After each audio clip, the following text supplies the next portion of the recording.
கர்த்தருடைய பரிசுத்த நாமம் மகிமைப்படுவதாக. ஆசீர்வாதம். உபாகமம் 14 அப்பொழுது உன் கை செய்யும் வேலையிலெல்லாம் உன் தேவனாகிய கர்த்தர் உன்னை ஆசீர்வதிப்பார்.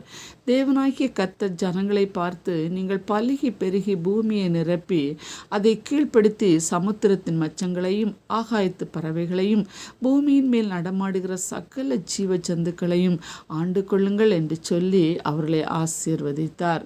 நாம் ஆராதிப்பவர் ஆசீர்வாத சமணர். எனவே அப்பாவின் பிள்ளைகள் அல்லவா நாமும் ஆசீர்வாதமாகவே இருக்க நம்மை ஆசீர்வதிக்கிறார். உன் கைகளின் பிரயாசத்தை நீ சாப்பிடுவாய், உனக்கு பாக்கியமும் நன்மையும் உண்டாகும்.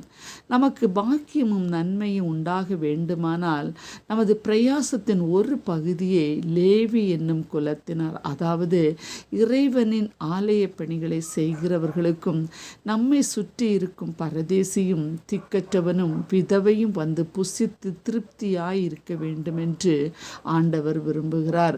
அப்பொழுதுதான் நம் கை செய்யும் வேலைகளிலெல்லாம் நமக்கு ஆசீர்வாதம் உண்டு என்று கூறுகிறார். பிரியரே, நாம் ஆண்டவருடைய விருப்பங்களை செய்யும்போது நமது கையின் பிரயாசங்கள் 30, 60, 100 பலன் தரும் என்று பார்க்கிறோம். காரணம், ஊழியர்களுக்கு ஆண்டவர் பங்காய் இருக்கிறார்.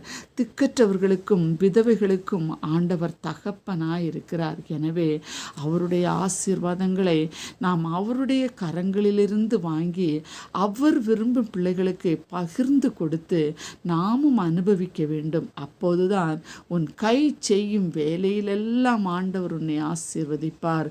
ஆசீர்வாதம் எப்படி இருக்குமாம் தெரியுமா?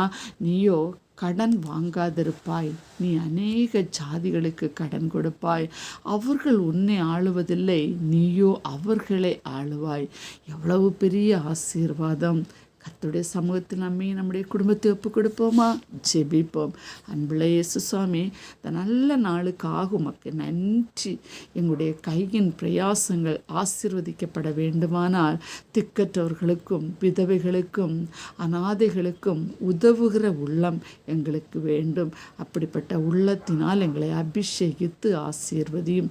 இயேசுவின் நாமத்தில் பிதாவே.